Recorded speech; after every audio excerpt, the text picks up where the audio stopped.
ஓம் சிவாய நம. வணக்கம். நேற்றைய தொடர்ச்சி. நம் ஜனன ஜாதகத்தில் இருப்பு என்று எழுதியிருக்கும். அந்த இருப்பு திசை புத்தி வைத்துத்தான் ஒரு மனிதனின் வாழ்க்கை பாதையை அமைத்து கொடுக்கும் கிரகங்கள். கிரகங்களை பற்றி 1-2 காரகம் சொல்கிறேன், கேளுங்க. முதலில் சுக்கிர திசை.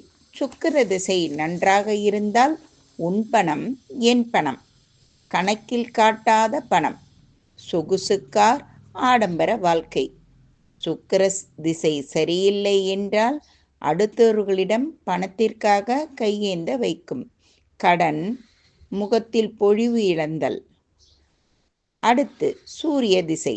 சூரிய நன்றாக இருந்தால் ஊருக்கே ராஜா, ஊரின் தலைவன். சூரிய திசை சரியில்லை என்றால் தலைகுனிவு, அவமானம், அசிங்கம் ஏற்படும். அடுத்த திசை பற்றி நாளை சொல்கிறேன், கேளுங்க. நன்றி.